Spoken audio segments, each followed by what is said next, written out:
So welcome everyone to the SWC50, the Century of Solar Celebration virtual conference session 6 on moving the energy transformation forward. This is our final session of this two-day event with 6 sessions in total. I'm Jennifer McIntosh, the head of the ISES Executive Secretary here at the headquarters in Freiburg, Germany, and one of the members of the SWC50 Organizing Committee. For over 60 years, the members of ISES has undertaken technical research, product development, and advocacy for the growth of solar and renewable energy technologies. SWC50 is a celebration of what has been achieved over the past 50 years and a discussion of what needs to happen over the next 50 years, with the emphasis on the next 10 years. Through this conference and the related ongoing online museum and booklet, ISES aims to provide resources to help us all accelerate the transformation to a 100% renewable energy world. We would especially like to thank our platinum sponsors, GSES from Australia and NREL from the USA, and our gold partner, Smart Energy from Turkey, and all of our 20 supporters who are listed in the booklet and museum. We'd also like to thank all of our speakers and supporters and everyone on the IOC who's helped make this possible. Please also note that the recording of the session will be available online after the conference, and you'll receive notification about that when it's ready. This session, as all of our sessions, is in this virtual conference addresses an important aspect of the energy transformation. Our session moderator is Dr. David Renné. I think he needs no introduction, but I will give a quick introduction to him here. Obviously, Dave has been very closely involved in this conference and in many conferences with ISES over the last 10 years. He served as ISES president from 2010 to 2019. And from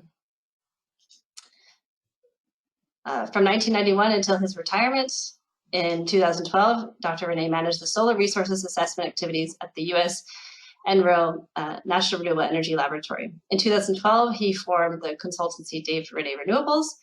He is dedicated to the concept of urgently achieving 100% renewables energy to meet all of our energy use requirements, and it's the best solution to the climate crisis. So Dave, I hand over to you. Thank you very much, Jenny, for your very kind introduction. And I'm just going to open up here with a few slides, which Jenny, are they available now, or do you have to turn the screen over to me?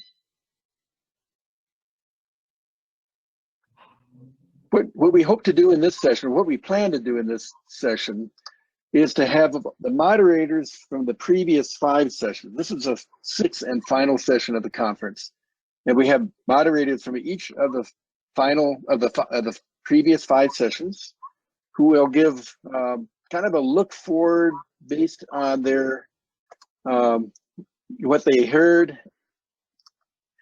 Oops, sorry. I'm not sure if I can get rid of that menu bar at the bottom, Jenny. Is it still there? Just click, it's fine. We can still see the slides. It's good. All right. So this is the program here. What we plan to do is get each of the moderators from the previous sessions to kind of give a brief summary, 5 to 7 minute summary of the key outcomes of that session, especially as we look toward the future. As you know, as you've heard now, for those of you who've been able to attend multiple sessions, that we're celebrating the 50th anniversary of the very first ISES Solar World Congress, which was held back in 1970 in Melbourne, Australia. But we also want to use this celebration as an opportunity to look toward the next 50 years, as Jenny said, but especially towards the next 10 to 30 years. Many studies that are coming out these days are projecting where we might be by the year 2050, and I'll talk about that a little bit more here in a moment.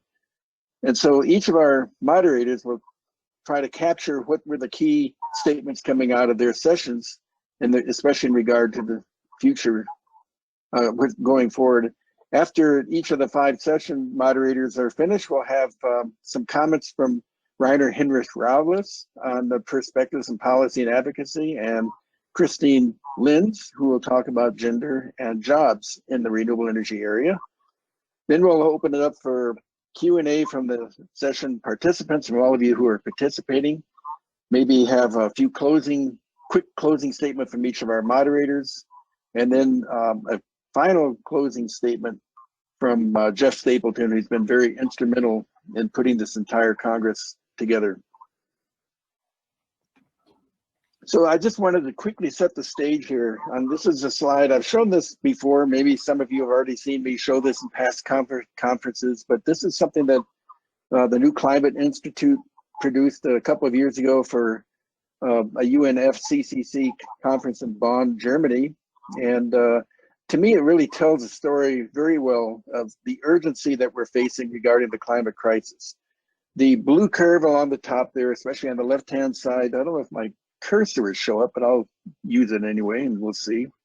But this is the actual emissions that have occurred going back to 1960, I think. And as you can see, there's been a steady increase, except for a few blips here and there when we had the Arab oil crisis or some other global economic downturns.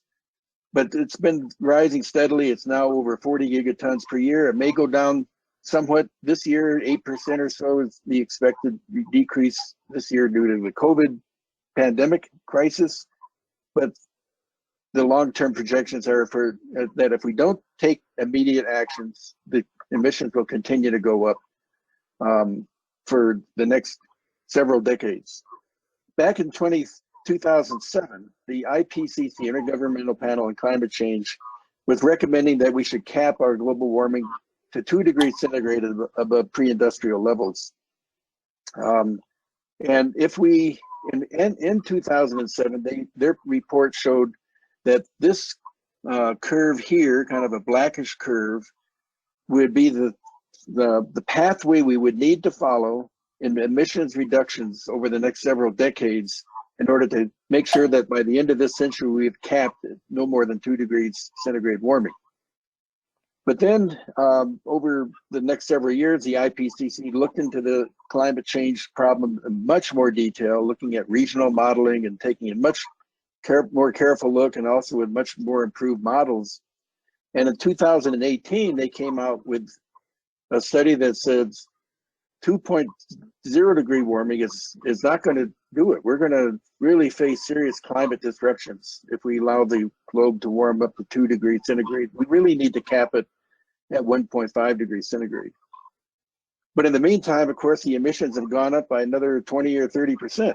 So that means that from 2018, we have to follow a much more urgent and steep emissions reduction pathway so that we basically have no energy-related anthropogenic carbon dioxide emissions by the middle of this century. And that's a really dramatic increase because we're still going up right now. And if we didn't take any action at all, we would hit 1.5 degrees centigrade warming by the end of this decade.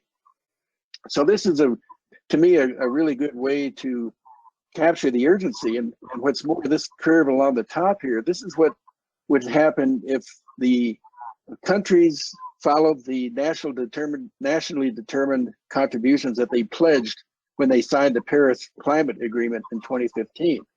And as you can see, even though many countries took pretty aggressive steps to curb carbon dioxide emissions over the next decades, we would still have 3.3 degrees centigrade warming by the end of the century, just based on those commitments alone. So we obviously have a need for a much more ambitious and urgent action in dealing with the climate crisis. So what I wanted to highlight here, and then hopefully we can get some more discussion along these lines from all of our moderators that will be speaking shortly. But I took a look at 3 recent studies that have tried to project how do we get to a zero carbon energy system by the middle of the century. IRENA has produced something called the REMAP study. That was the original name of it. This is from their most recent report about their study, the Global Renewables Outlook, which was released a few months ago. And what they show is that then they followed several scenarios, but in order to, from their best guess scenario to achieve, to cap at 1.5 degrees centigrade, they still see that there may be some carbon emissions still occurring, energy-related emissions occurring by 2050, but they are really dramatically lower and decreasing rapidly.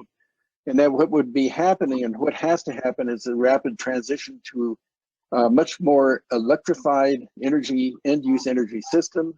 And with that electricity coming primarily from renewable energy and especially from solar, which is the yellow box, and wind, which is the blue box. So you can see that there are projections that we would have 8,500 or 8.5 terawatts in by 2050 of solar PV, compared to what is today. We only have 620 gigawatts, so 8,500 gigawatts compared to our current level of 620 gigawatts, and 6 terawatts of wind. So a dramatic scaling of especially those two technologies is projected by IRENA to achieve the Paris Climate Agreement. But there's another study that was led by Dr. Sven Teske at the University of Sydney Technology University. And we were fortunate to have him on one of our panels yesterday my time. And he's done a very comprehensive study that sort of builds off of the old Greenpeace energy revolution studies that he also led when he was with Greenpeace. But he's gone into a much more sophisticated analytical process. And he shows, again, to get to zero carbon emissions by 2050, again, a significant electrification of the energy sector and a significant application of renewable technologies, especially wind and solar. He also shows quite a contribution from concentrating solar power here. So you can see how the colors shift as you go from 2015 to 2050 in his study.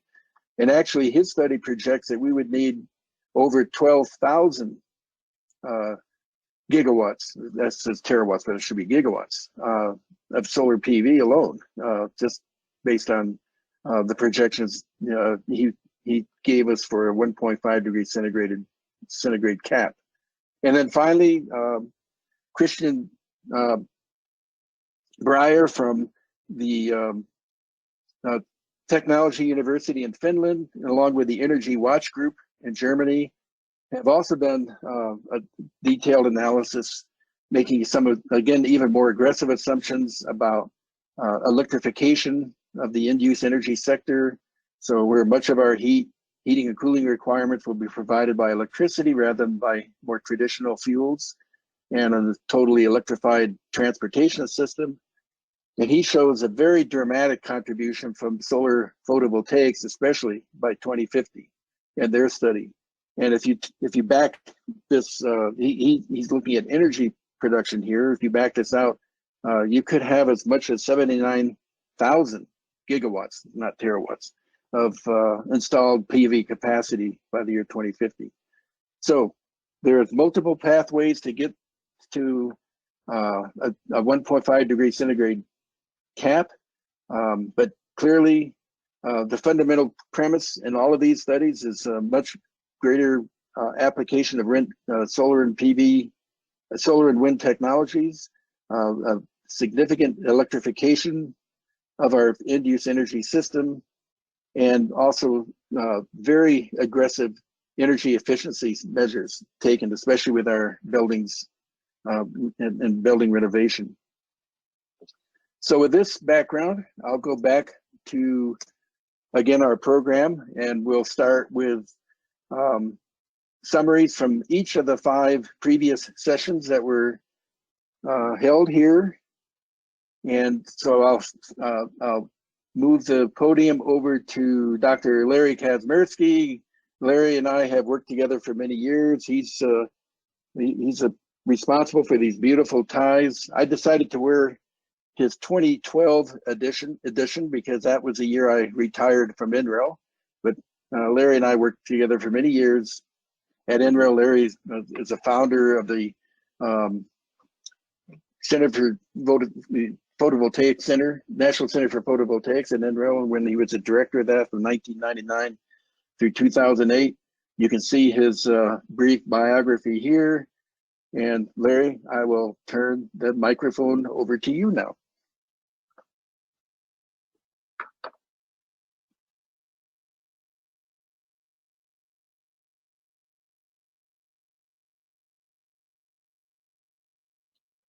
Larry, we don't hear you. There we go. I think you can now. Yeah. Could you, Dave, Okay. could you turn off your camera? And there you go. That's Okay. fine. I'll just say hello, okay, and turn off my camera right away because I think then You can keep yours on, Kaz. You can keep yours on. no one wants to see me. Okay, I think, oops, the slides are not working here. Oh, yes.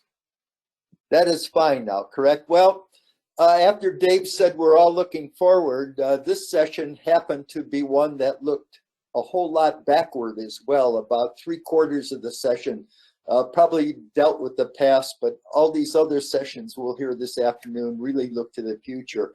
We are really very lucky to have Jeff Stapleton start off our session, who really provided the foundation and vision behind this SWC50 on this, and pointed out and stressed that it started with the at the time of the first Solar World Conference and the startup of the Australian ISES headquarters that were moved from the US at that time.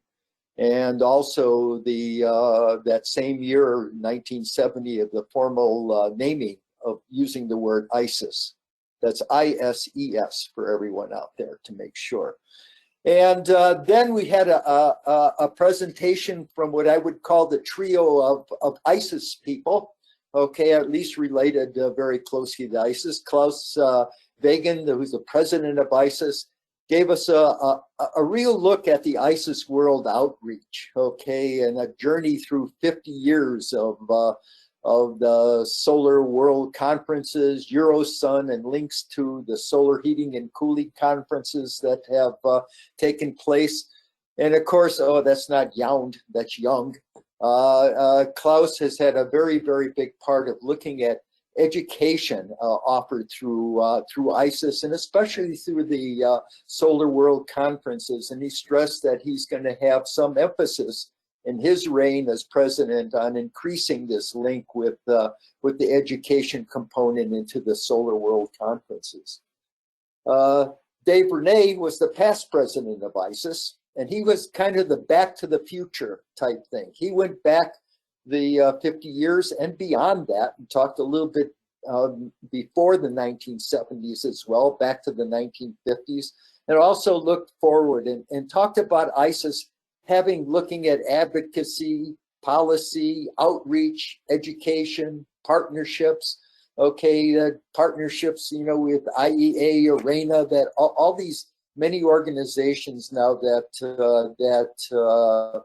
ISIS has linked with. I also point out that Klaus really took us on a world look at this through the time and all the places that ISIS has outreach to. So those two talks really complemented each other very well. And Dave ended up with a very strong look at what are the ISIS Jedi principles. That's justice, equity, diversity, and inclusivity. And he really stressed how important this is for ISIS as an organization, or any organization, or quite frankly, any country or any individual. And the final speaker, not in the session, but in this kind of link that of these people I put together here, was Yogi Goswami. And Yogi, of course, is at the University of South Florida. He's the editor-in-chief of the ISES Elsevier Journal, okay, of solar energy. And he gave a very interesting presentation as well, showing the evolution of the professional publications in service of ISIS, and particularly the evolution of the main journal and the importance of the journal to not only to the past on establishing some scientific credentials really of ISIS and its members, and also how important it is going to be in our future on this, and how important this journal has become in this whole world of publication. Going from, I remember he put up a slide to show the impact factor someplace in the year 3 or year 4 that was like 0.2 or 0.3, and has progressed up into nearly 5 now. And certainly talked about the importance of all this for solar energy research, development, technology, and policy. I'm gonna inject a couple slides here in order to stress what these four individuals have said and done. But I hope you can see this. This is a linked out of the timeline that I probably is in the museum by now. Okay, and point out that there was a big discussion in this about what is the history of ISES? How come we're only going back 50 years on this? And Jeff really answered that question. But Dave also had to come in and point out that, in fact, ISES had its beginnings much before that. And if I blow up the part of this on this, you can see here that back in the 1970 time frame, for that first arrow on there, is that the board proposed the headquarters move from the U.S. to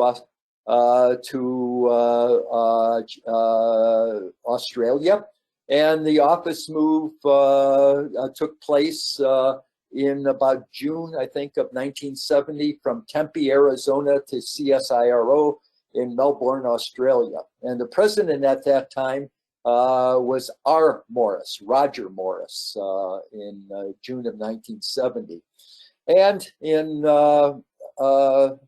let's see, what else did I want to say here? I also point out something very interesting here that I thought ISES could have taken advantage of this year, is that the dues were raised because of this to $20 a year. And I thought as a celebration of this thing, we could have all just paid $20 for this year to be members of ISES, but I guess they didn't move ahead with that whole thing. Let's see, oops, I don't see my arrow there, but it should be on here where finally ISES received its official name, okay, toward the end of this, and went from the SES to ISES on the whole thing. And also, okay, I guess that I didn't put it. If you look on here, you can also see that the Solar Energy Journal started at the same time in '67 or '68, and the first ISES Solar World Conference took place here in Melbourne, Australia, also in 1970. So a lot of things were crunched around this 1970 time frame that Jeff had identified, and made this whole proposal to have this SWC 50 to celebrate the last 50 and then the next 50 years. Well, the other speakers we had in this kind of looked forward a lot. Paulo Franco, who's the head of Renewable Energy Division at IEA, talked about 1970 through 2070, the century of energy transformation, from an IEA perspective. And he noted that 1970 to 2020, okay, low carbon sources started to build and extend, especially in the last few years, started to get a lead, okay, in the power mix. He really talked about the power mix in the sectors, and that solar leads renewables to new heights in power systems, okay. Let me move my window over someplace else here, and also talked about wind and solar being they forecast by 2050 being the best, 2050 to 2070, the best and cheapest way to go to produce hydrogen, for instance. But he also pointed out very, very well that there are three sectors. Okay, the power sector does very well for photovoltaics from the IEA predictions.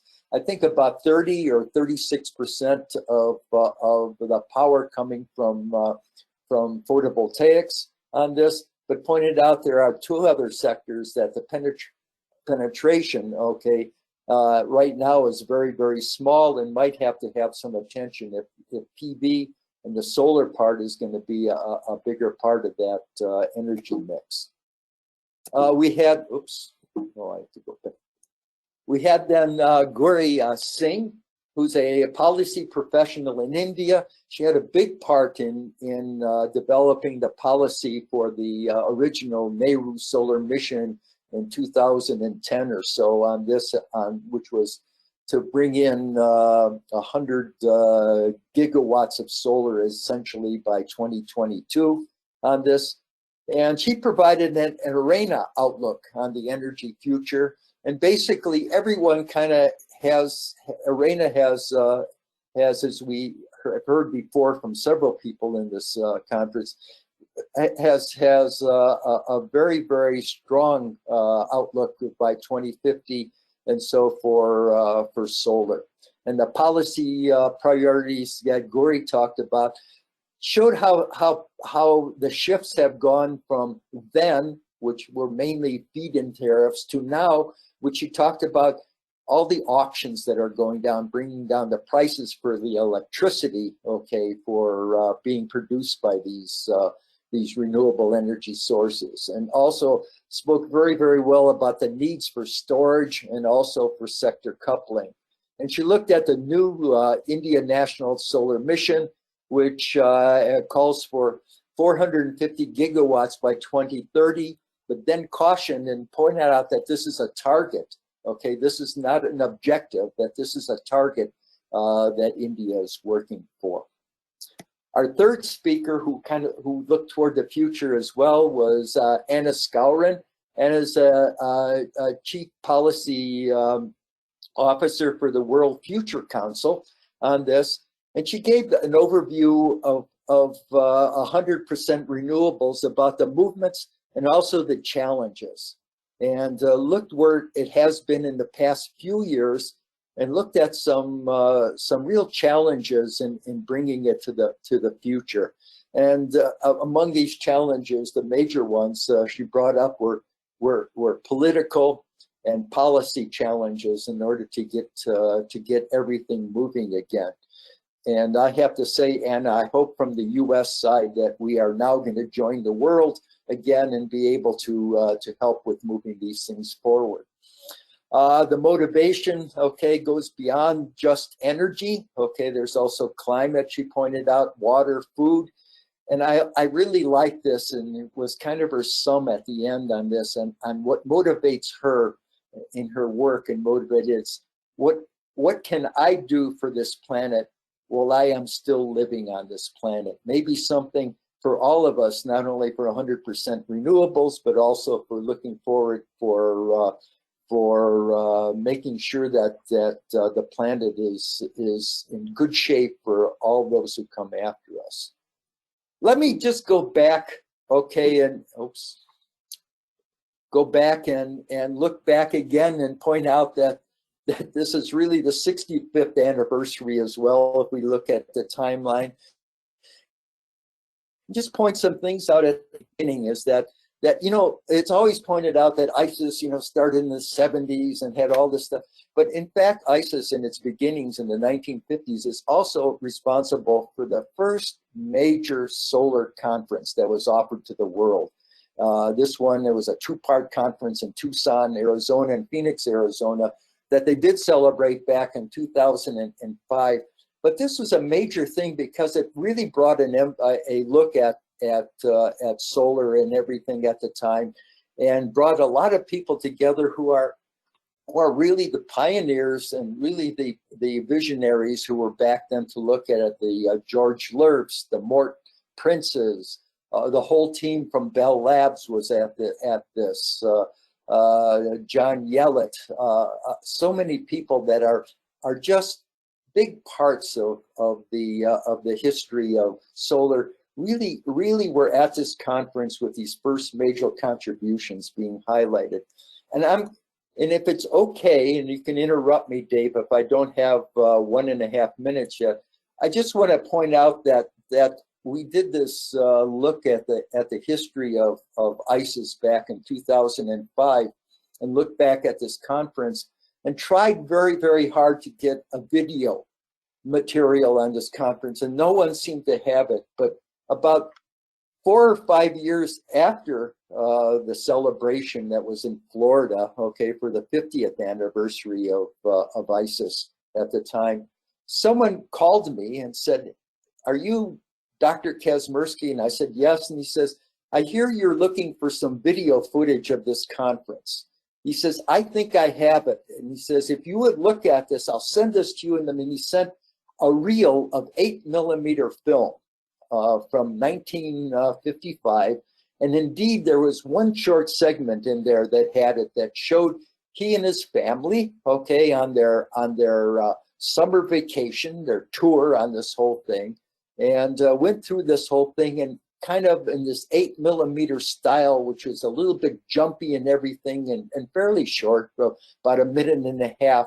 Okay, maybe the only footage of that original ISES conference at the time. So let me, that's in this whole part in here that I just talked about. Let me go ahead and see if this plays.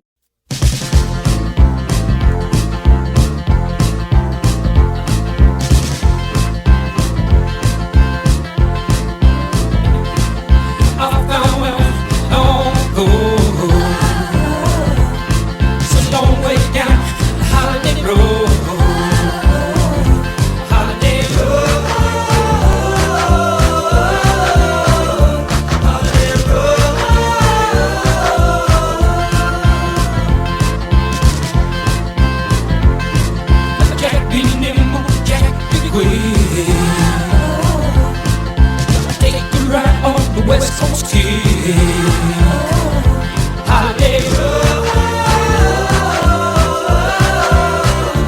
holiday road, holiday road,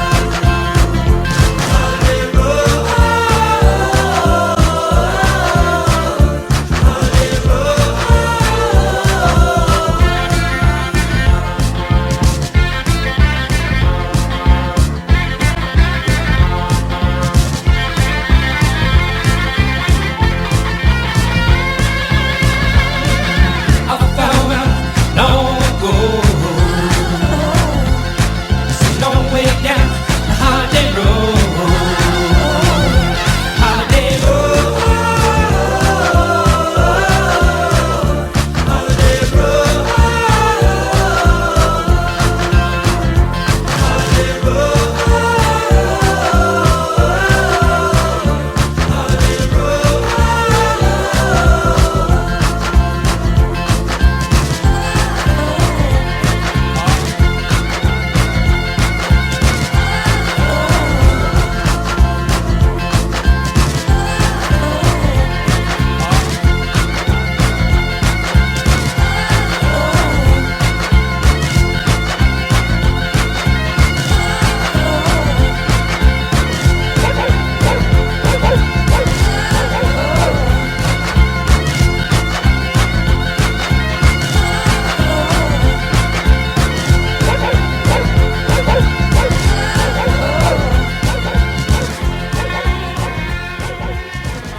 And just end it there because ISES also was very pioneering in what we're going to hear in one of the last talks in this session in diversity and had one of the world leaders in solar at that time, Maria Telkes, okay, the first lady of solar, who also was a member of ISES later on. I mean, of ISES later on. So thank you. Thank you very much, Kaz. That was really interesting. A good overview of the session. So thanks for doing that, and I'm glad you got the Jedi in there as well. Why don't we move on now to our next session moderator, who is Charlie Gay. Somebody who probably doesn't need any more introduction here. He led the session on technology innovation. Charlie is currently the Chief Executive Officer of Iowa Power and serves on the Sandio National Laboratories Energy and Homeland Security External Advisory Board.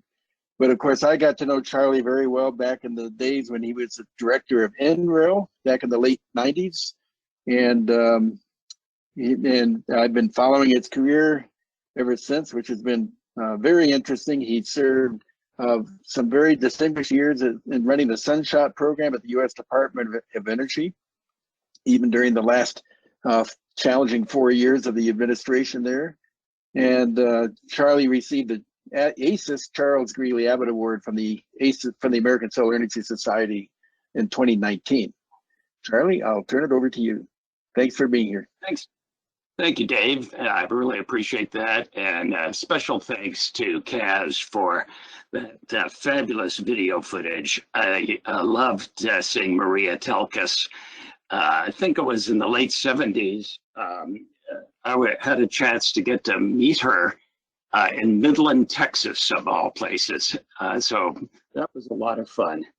Our session number 2 was on technology innovations and how things have changed over the years, and including some of the prospective looks forward.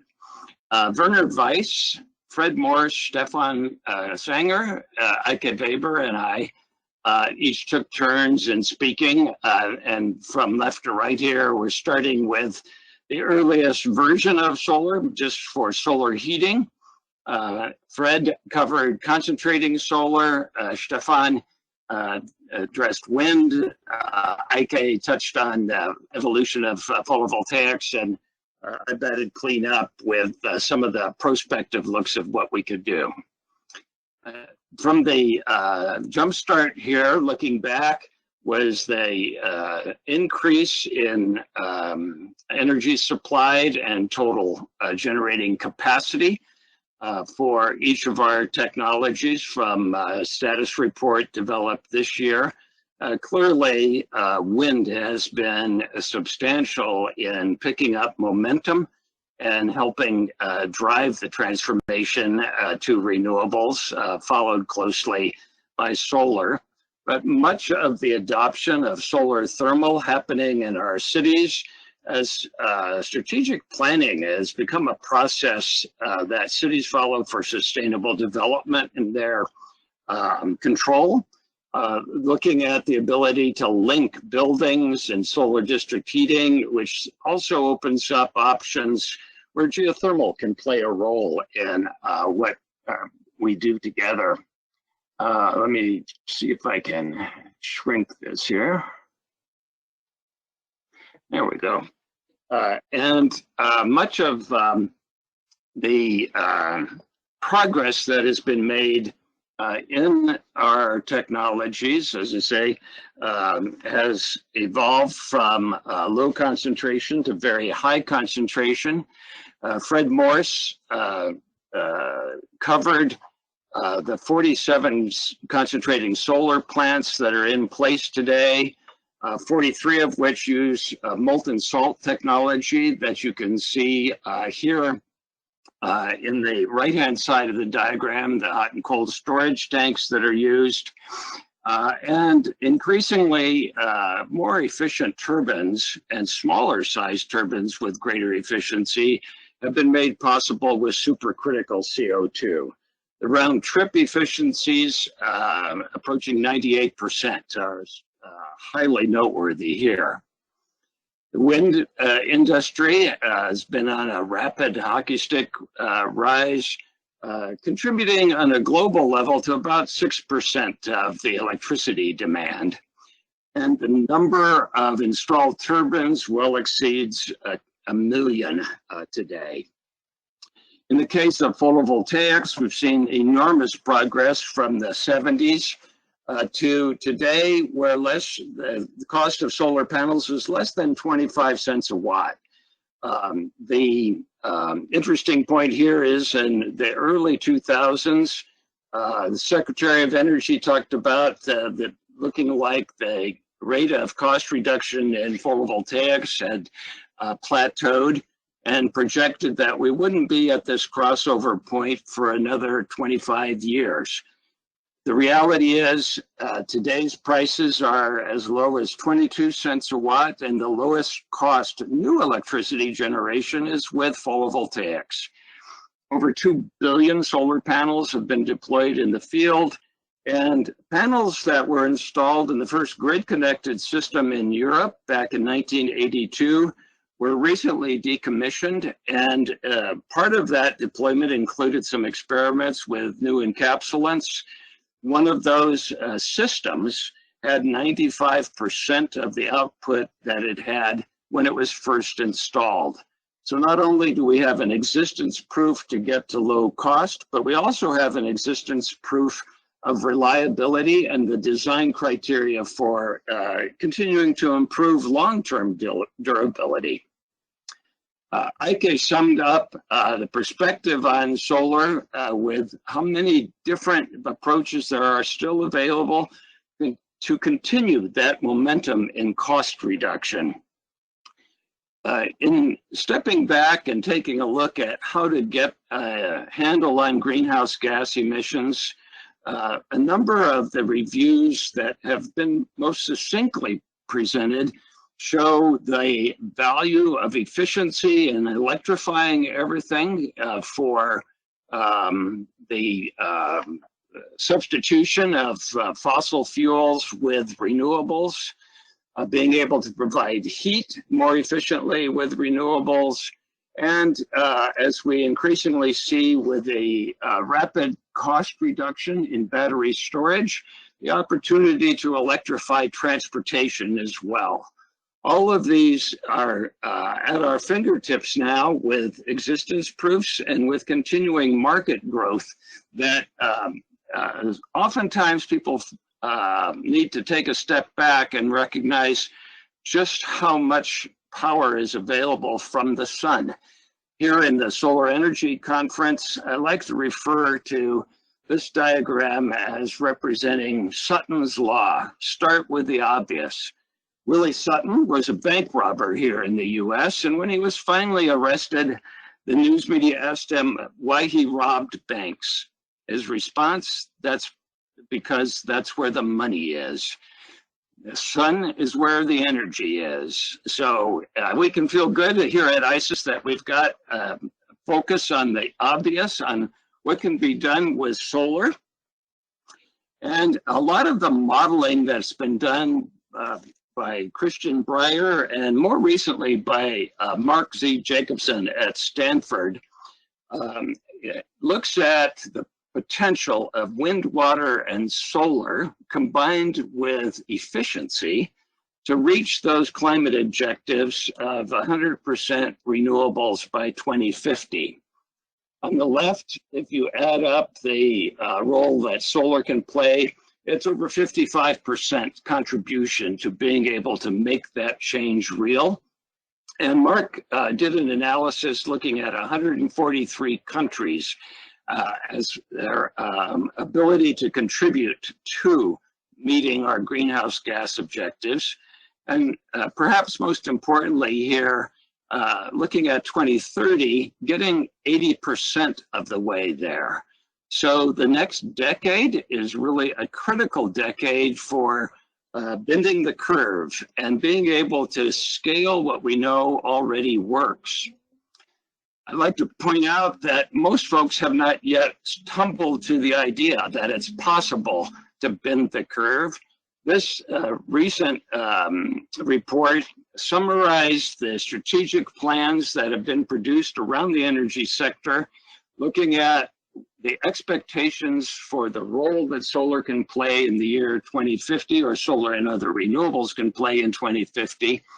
Out of all those studies, it was only the renewable group listed across the bottom that said this looks like a possibility of using renewables.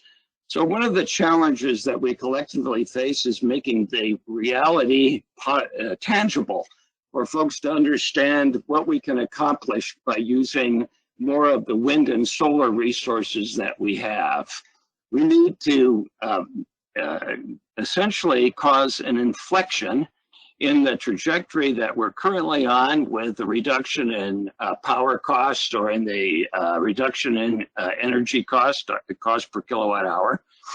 And the ways to accomplish that inflection are through manufacturing of solar and photovoltaics, and through manufacturing of batteries that are useful not just for motive power, but for stationary storage with the variable characteristics that wind and solar have.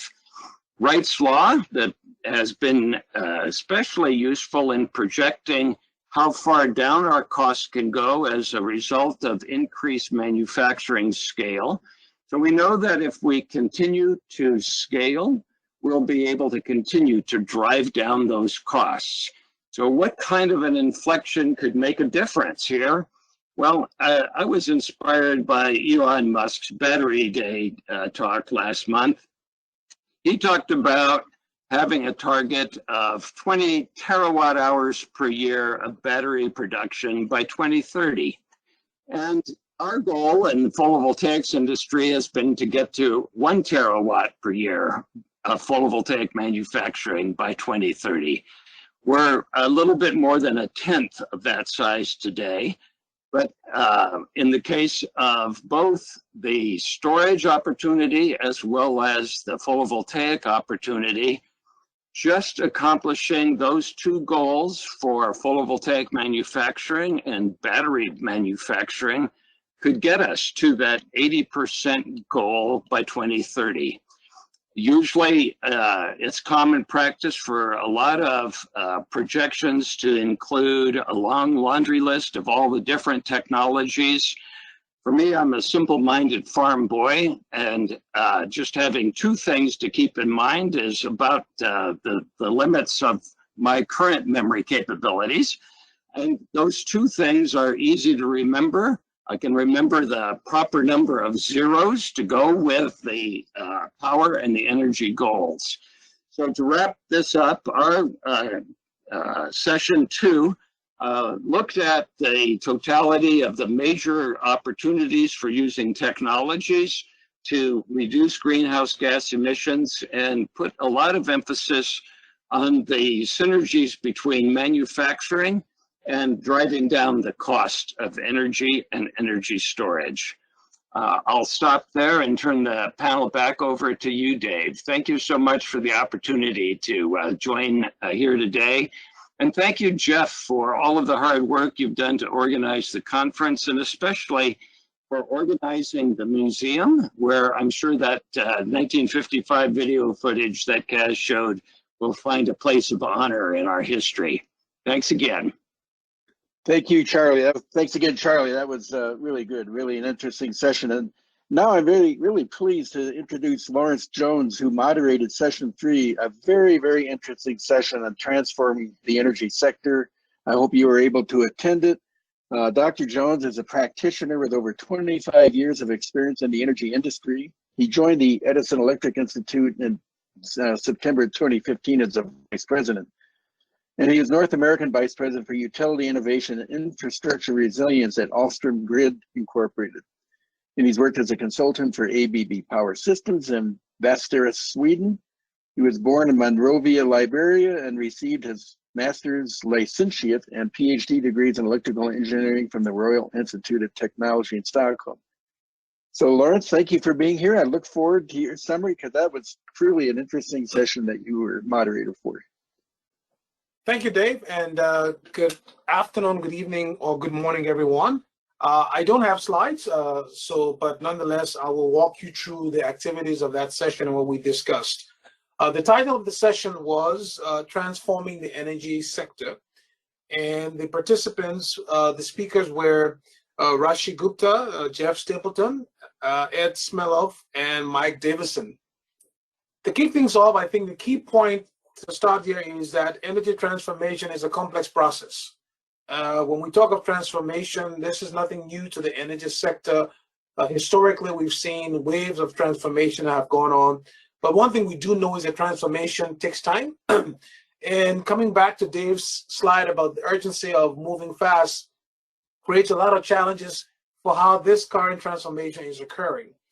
One of the key things that was discussed, and I will get into the specific messages that were conveyed by the various speakers, was first and foremost that the transformation, as much as it is global in scale, it is also local in context. And by that, we mean that the transition or the transformation that we see and experience in developed countries may not necessarily follow the same pathways as those in developed countries. Another important point that was discussed by the panelists in general had to do with what have already been said, that electrification seems to be the foundational element of where the ongoing energy transformation is taking place. And so that is something we have to keep in mind. The four speakers in the panel, Rashi, Jeff, Ed, and Mike, brought four different perspectives to the conversation. Rashi talked specifically from an India perspective in terms of what is happening in India, and I will draw forward some of her key points. Jeff talked about it more from a global perspective, looking at the issue of the billion of people around the world who still have lack access to electricity, primarily talking about what he called the unelectrified people around the world, and that is a very important point. Ed from California talked about some of the developments in California as it relates to the California electricity market and how it's evolving to enable the increased use of renewables as well as the increased use of storage. And then Mike from Australia, who works with AMO, brought the perspective from integrating vast amount of renewables in South Australia. Specifically, I think from Rashi's perspective, she talked about what is going on in India in the context of renewables, the uptake they've seen over the last decade. She also emphasized the importance of the one sun, one world, one grid mantra, which has been the foundation for a lot of the work that is going on in India. She also talked about an interesting development in terms of electrification, that is the electrification of the national highway throughout parts of India. And the other key point she made, which we will certainly hopefully come back and discuss as part of this panel, was she talked about renewable in the context of the circular economy, where she talked about the 5 R's, refuse, reform, reduce, reuse, and recycle. I think this is a point we came to in the group when we talk about the supply chain. And I think the previous speaker did talk a little bit about manufacturing, and this is something I think has to be brought into the context. The other point she talked about had to do with the issue that ties into the JIRA concept of making sure that the energy transformation is just and making sure that it's equitable in terms of who benefits from the transformation and who pays for the transformation. Moving on to Jeff. Jeff talked a lot about the advances that have been made in off-grid technology and the cost curve that has declined across the world in terms of the cost of renewable, the cost of lighting. He talked about the Lighting Africa project, which eventually has become Lighting the World or Lighting Global, and look at a different set of technology today that's being used for off-grid solutions in the context of mini grids and microgrids. I think what is important there for what Jeff was talking about, which I think we should keep in mind when we talk about the use of renewables and solar, is we have to think of how do you scale up the use of any resource in the context of this transformation. And so scaling up electrification, how we do it and what it's going to cost is something that I think we need to discuss and get into as part of this conversation that's wrapping up this conference. Ed brought the perspective from California in looking at the issue of flexibility, but also looking at the issue of what needs to happen at the policy and regulatory arena, so to speak, to be able to realize the integration of vast amounts of renewable. One of the things he mentioned, which I think is very relevant, is the fact that policy has to be has to go hand in hand with how the technology is evolving. And as we all know, the slow pace of policy transformation sometimes can be a barrier to how quickly we can adapt and deploy renewable energy and other forms of technology that is essential for the overall transformation of the energy system. And lastly, Mike from Australia, working with AMO, gave a very interesting perspective in terms of the need for flexibility, where even though they have high penetration of rooftop solar in Australia, they've seen situations where they've had to, obviously from a standpoint of flexibility, rely on the use of gas to provide the necessary flexibility that is important. And I think this raises a very interesting question, is that, which is when you move towards any degree of renewable, be it 50, 75, 100, the intermittency issue has to be taken into consideration. And that brought to the conversation the need and the importance of diversification. And that poses a very interesting challenge from a policy standpoint, because on the one hand, one has to balance the need to accelerate the transformation of the energy system, which is obviously necessary. But then how do you do it in a way that takes into consideration some of the intrinsic characteristics of renewables, primarily the issue of intermittency. Several years ago, I recall when I was doing my first book on renewable integration, that was a big issue that was being discussed at the time. While there has been progress in dealing with the issue of intermittency, as we increase higher penetration of intermittent generation, there has to be a recognition of the challenges we're going to face when it comes to dealing with those things. Now, let me just highlight some of the key questions that were raised as part of our conversation, or some of the issues that were raised to inform this audience. One of the things that was important was the fact that there needs to be a recognition for hybridization. And Jeff talked about this in his remarks, where we will need to have, not Jeff, I'm sorry, Ed did, the need for hybrid systems, where you have both centralized and decentralized. That is important because as you think of urbanization, in parts of the world today, in terms of transforming the energy sector, we have to look at how urban cities are, urban centers are developing.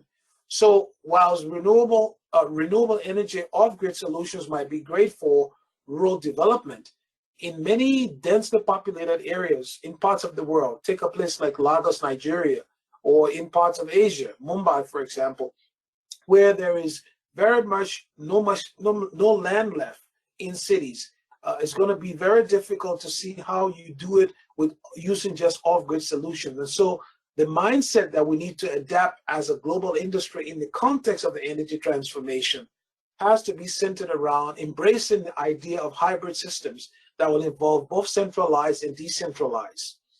The other important aspect is the need for infrastructure. Obviously, when you start talking about scaling up renewables, where you start having large wind farms and large solar farms in this context for this conference, you still need to build the grid. You still need to build the physical infrastructure that's necessary to get the power from the large solar farms to where the load centers are, if you're going to scale up the use of renewable. And this is one area where significant policy work needs to be done in terms of making sure that the barriers to building infrastructure are removed to be able to accelerate the use of renewables.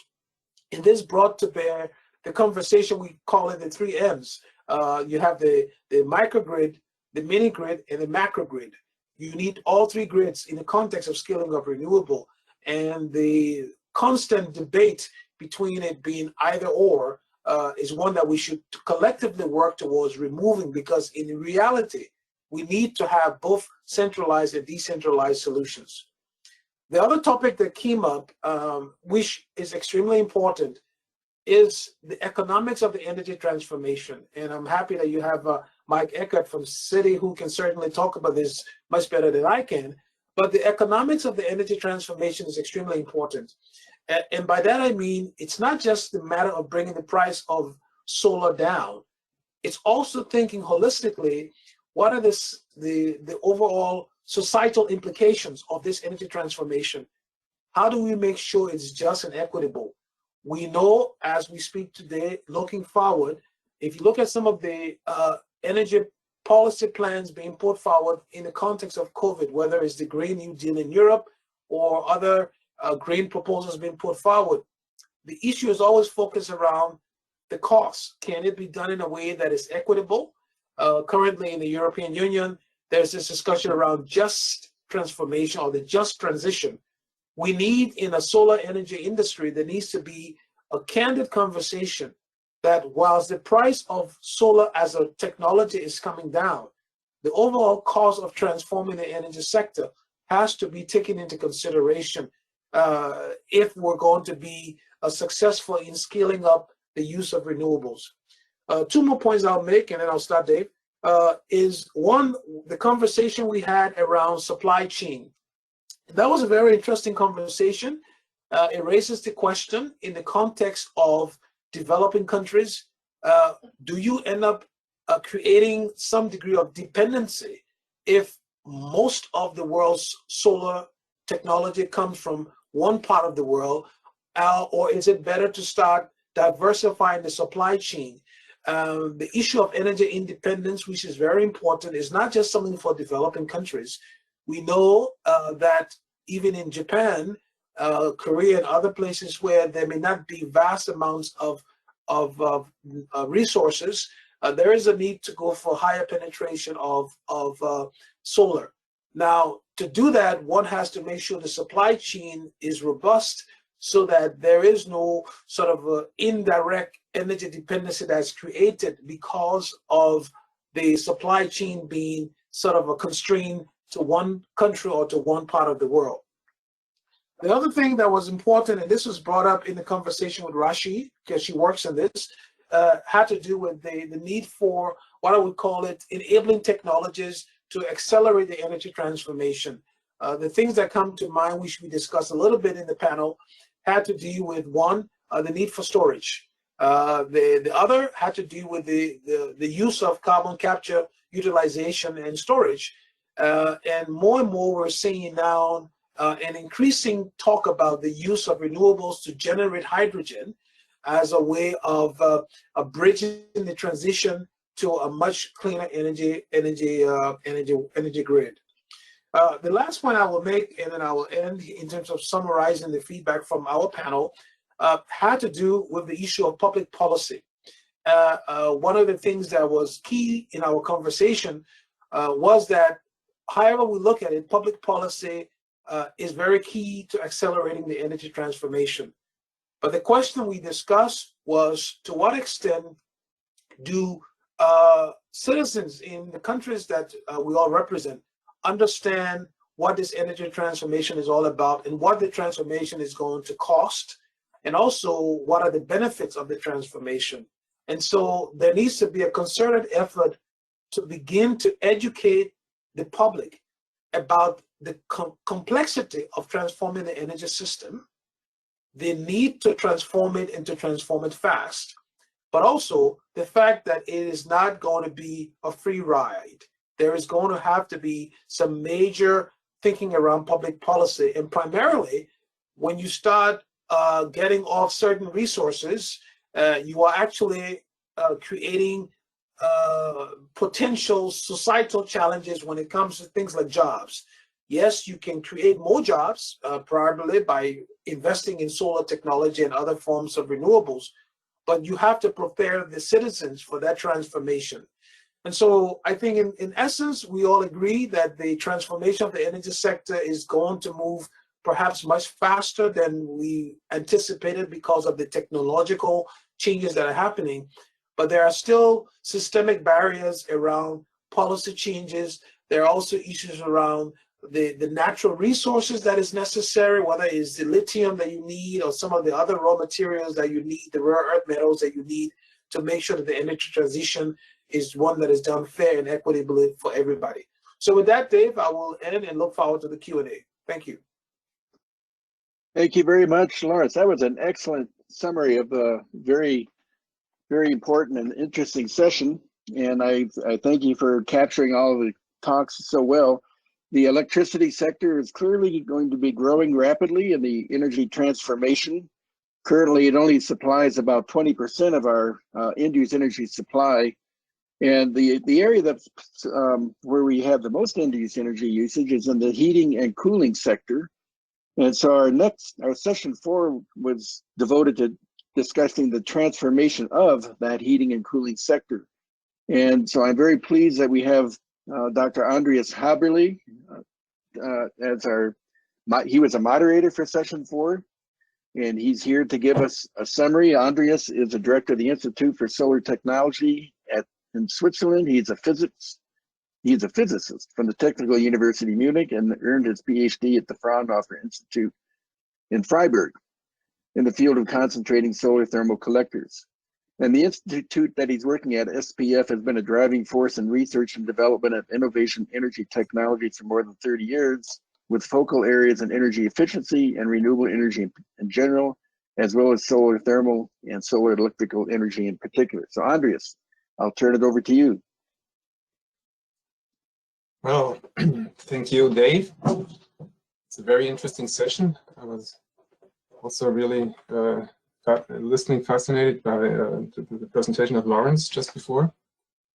And well, this session, yes, is on the heating sector. And while we all agree that the transformation of our energy system will be will lead to a sector coupling and basically also to electrification of the heating sector, the open question is, what is then the role of solar thermal technologies for our 100% decarbonization goal?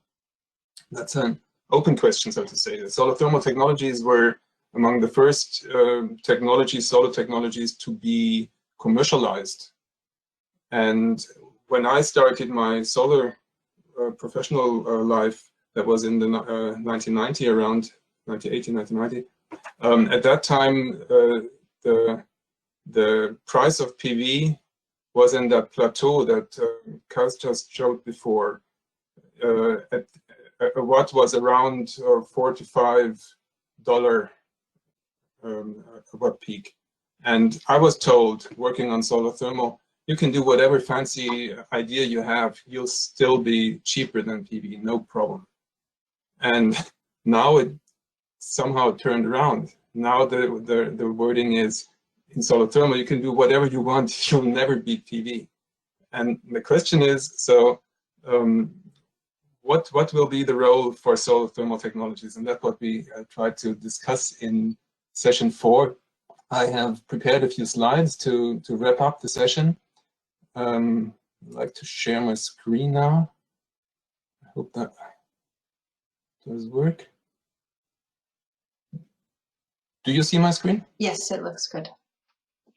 Okay, good. So the title of the session was Transforming the Heating and Cooling Sector.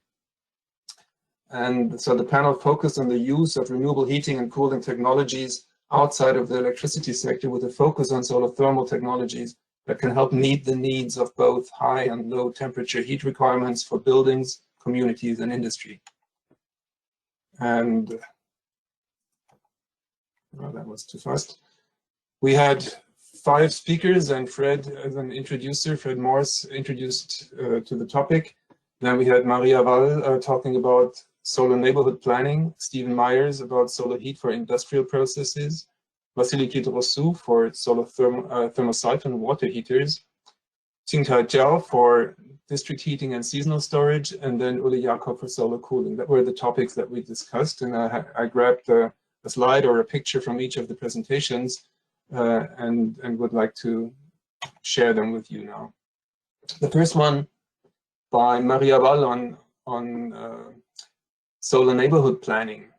And this slide gave us something to think. In the past centuries, urban density was ruled by the access to daylight and natural ventilation. There was this right to light, a legally enforceable right to a reasonable proportion of natural unobstructed flow of direct solar radiation. And that got lost with electricity, electric light, mechanical ventilation.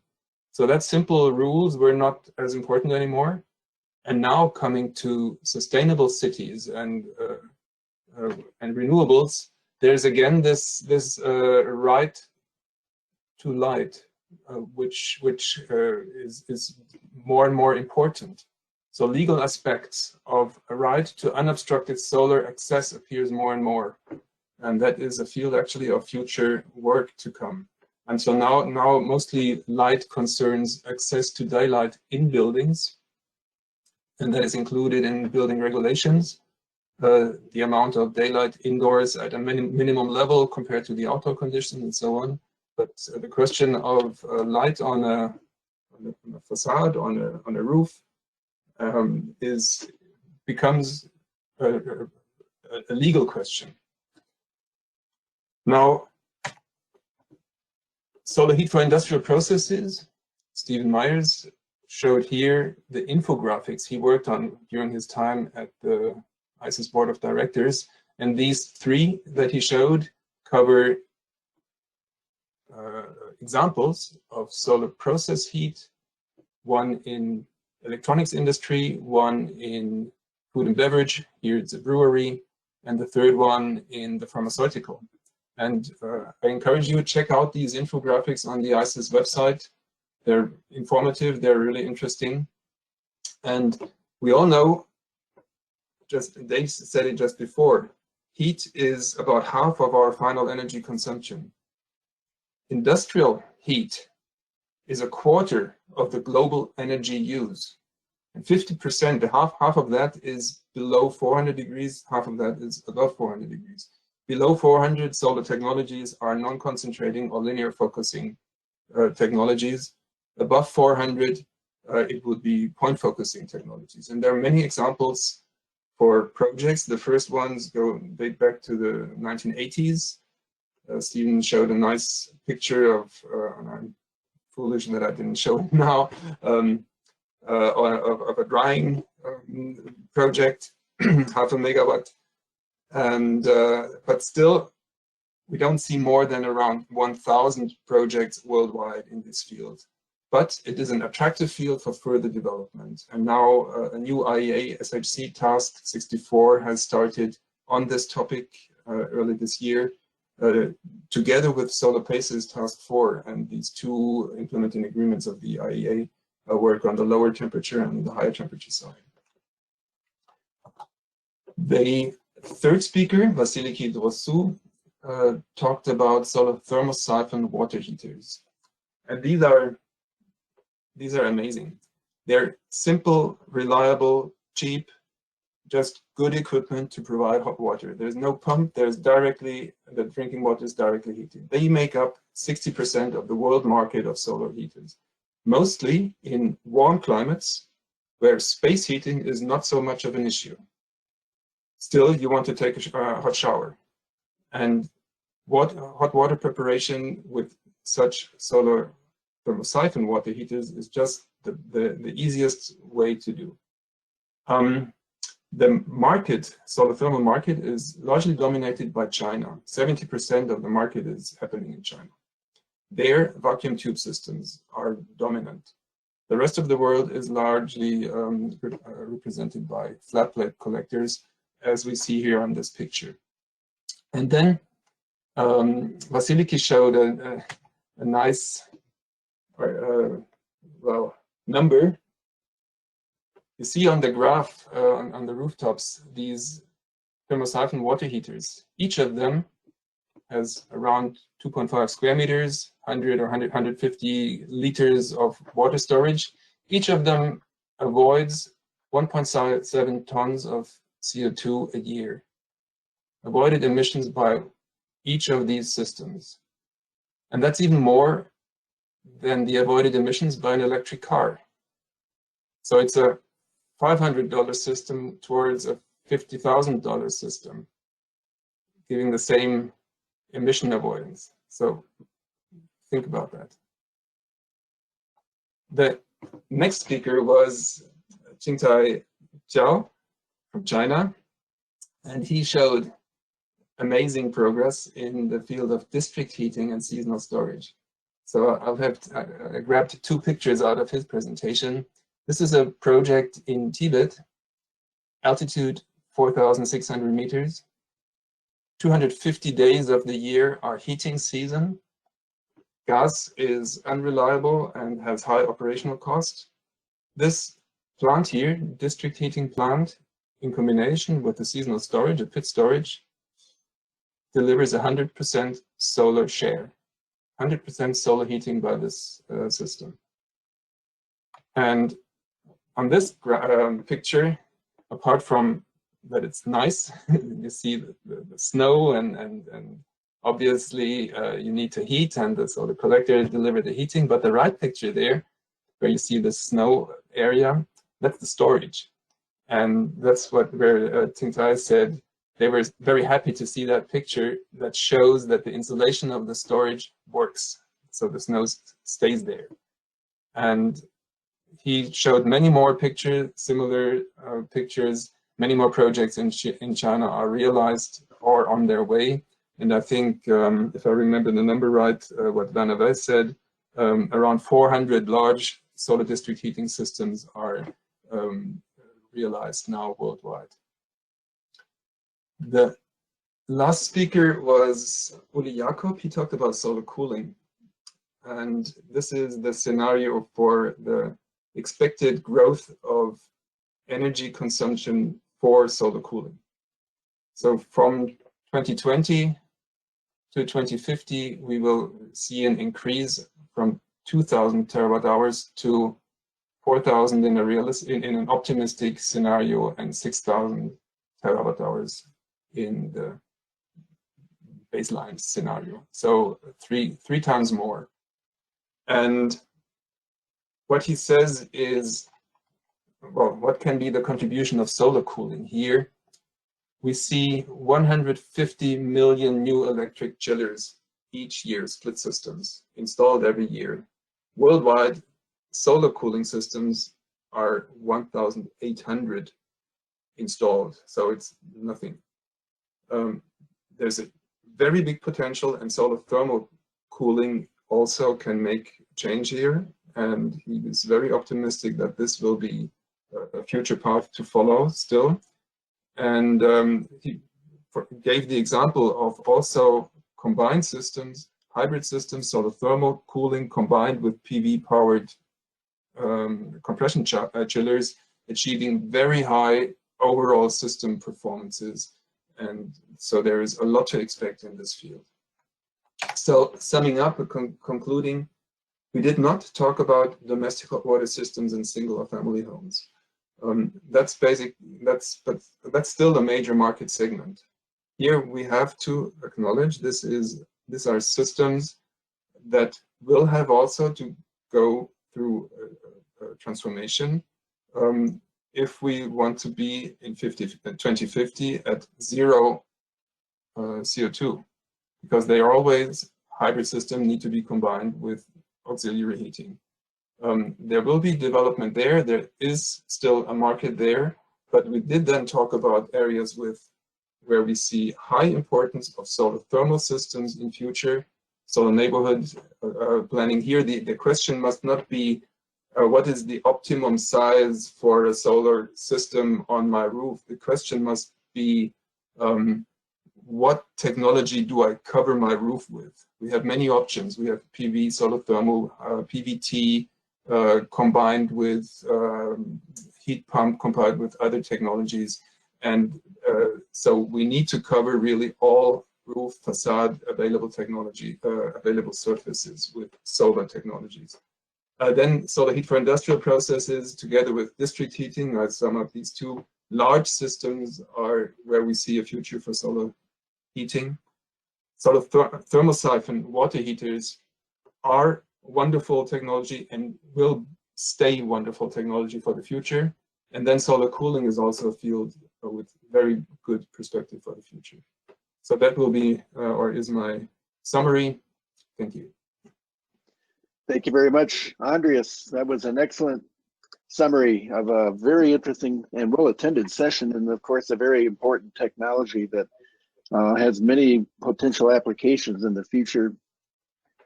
So I always like to say there's three legs of a stool for successful technology deployments: the technology itself, the policies that support the technology, and the financing available to deploy the technologies. And session 5 touched upon all of those, along with the very important overarching principle of getting public support for these technologies. And so Mike Eckhart was the moderator of that session, and I'm very pleased to introduce him now. He's currently a professor in sustainable finance at the University of Maryland and an adjunct professor in environmental finance at Columbia University in New York City. He was managing director and global head of environmental finance at Citigroup, where he led the banking industry development of the Green Bond Principles. Previously, he was founding president of the American Council on Renewable Energy, or ACORN. So Mike's been in this field for many, many years. He has a lot of good insights and important perspectives, especially on the financing and the policy side of things. He was the Renewable Energy Man of the Year in India in 1998. He's got many other awards there. I'll let you take a look at them because I want to get right to his talk since we're beginning to run a little short in time, and I want to make sure that we give everybody a chance to speak. So Mike, Thanks for being here and look forward to your summary comments. Thank you, Dave. Can you hear me all right? Yes, we hear you fine. Okay, great. Well, I'm honored to be on this final panel with people like Kaz and Charlie and yourself, Dave. This is a world-class panel, so I've been riveted listening. I'll help you out with the time because our session wasn't presentations by the different members to be summarized, but a discussion.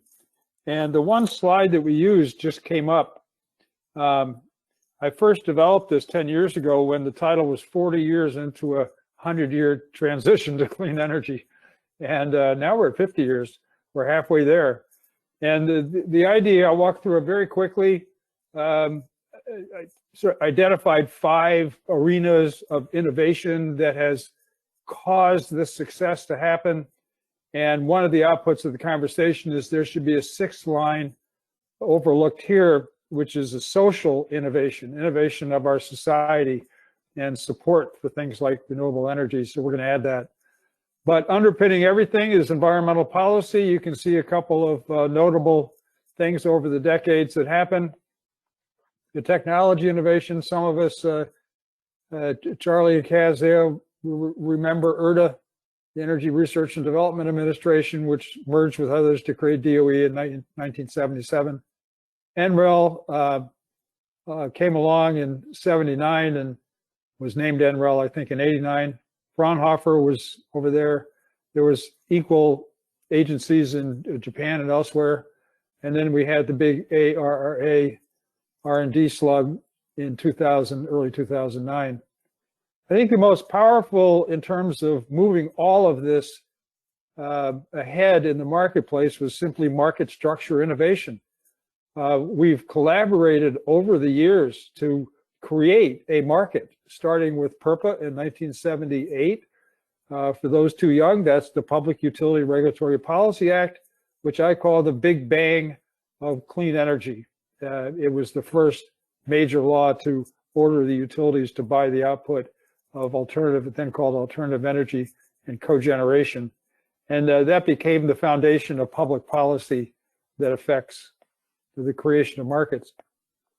I include the Energy Policy Act of '92 because it solidified the production tax credit for wind, but more importantly, it took, I think it was Title 12 of that act, it was titled the Independent Power Industry.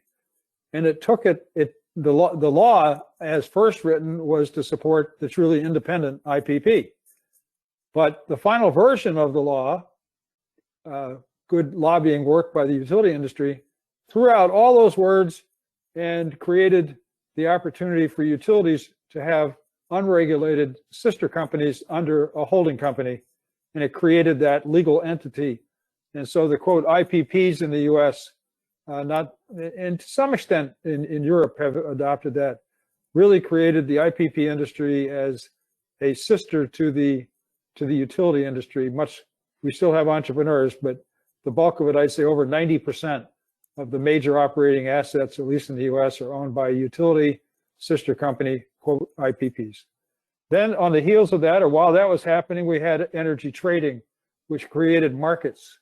And today you can build a wind or solar farm in Texas and just sell into the ERCOT market with some hedging and some other financial treatment. You don't have to have a PPA, at least in that power pool. The next big innovation was the feed-in tariff, which was first adopted in 1991 in the town of Aachen, Germany, known as the Aachen model. And in the same year, Germany entered a feed-in tariff-like regulatory apparatus for wind power, but the Aachen model was for PV. And it was done by Hans-Josef Fell, who was on the city council. And on the heels of that, he was elected in the Green Party to the National Bundestag. And that's how the feed-in tariff got to the Bundestag and was finally wrestled to the ground by the late, great Hermann Scheer. And 1998 was the first of those. And then back to the US was net metering, fundamental market structure, where we're selling PV and other, well, PV electricity or small wind, if you have it, at the retail rate, offsetting your retail purchases rather than at the wholesale rate.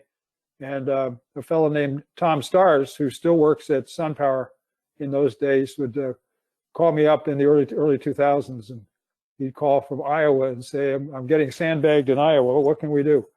So credit to Tom and others for getting that one done. And then renewable energy policy specific, not environmental, not R&D, but renewable energy. There was the PTC in '92, the RPSs, the first RPS, Renewable Portfolio Standard, not called that same thing outside the US, but Europe has much the same national goals and commitments of the utilities to so much renewable energy in such and such a year. And the first RPS was done in Texas in 1999, and really opened the market tremendously. That first RPS wasn't a percentage of supply by renewables. It was a 2,000 megawatts, period. And the industry met that 2,000 megawatts in 5 years instead of the 10 years that was called for. Big impact. Then policy, undoubtedly Europe has been the leader in specific renewable energy policy over the past 20 years, until China came along in 2005 and 6 and wrote the China Renewable Energy Law. And then we had the ITC in 2008, the investment tax credit for solar, and the American Recovery and whatever Act in 2009, which threw a lot of money at RD&D, as well as the massive loan guarantees to commercialize the big projects. Now, the big point was financial innovation, which really started with the tax credits and the creation of what's called tax equity, and much more of that in the US, but there are variations on that in other countries, in Japan and Mexico and other places. So governments are using tax policy to affect capital flows.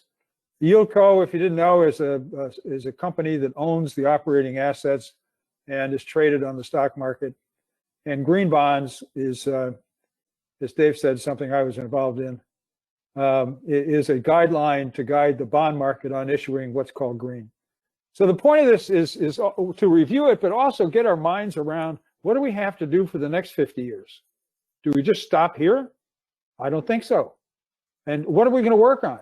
I think it's extensions of these 5 or now 6 lines. What are we going to do more in environmental innovation, in technology innovation, in market structure? And Charlie alluded to a lot of that. And the last presentation on solar thermal, same, a lot of technology innovation yet to come. Some people say it's accelerating, not decelerating. In market structure, well, market structure is going on in the developing countries, but what can we adopt in the OECD countries to advance the markets to be big enough to absorb how much renewable energy we need?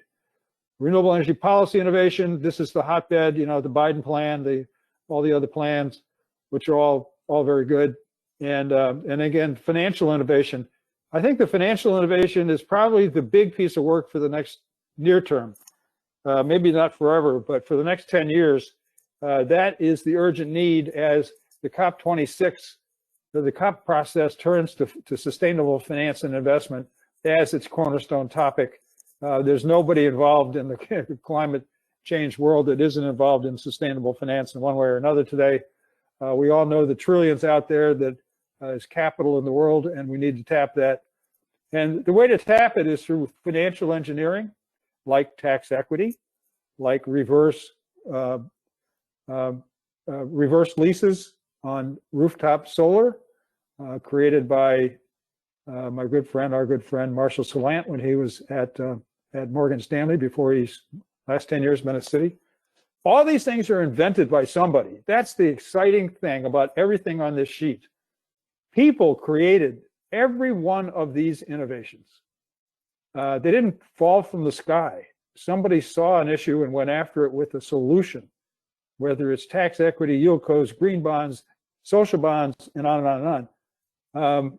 These are all innovations done by people. So we have to think about the next generation of people coming into the industry and what they're going to do on these 5 lines. Well, our conversation in session 5 was a give and take and a conversation. And we had Jonathan Silver, we had Helen Watts, and we had Sven Teske. Sven, we all know very well, just decades in the business, and we saw some of his analysis a little while ago. And Sven's word when we closed the session, I said, give me one word as to where we're going to be in 2050, we being renewable energy. And Sven said dominant. Great way to close that session. And we all totally agreed. Jonathan Silver has had so much experience in finance and private equity and venture capital. He ran the loan guarantee program at DOE very successfully, built a team of 200 people to do that. Now he's off as a board member on several corporations and advisor to a massive private equity fund. His vision was that the utilities as we see them today will not be so much deliverers of electricity as insurance companies.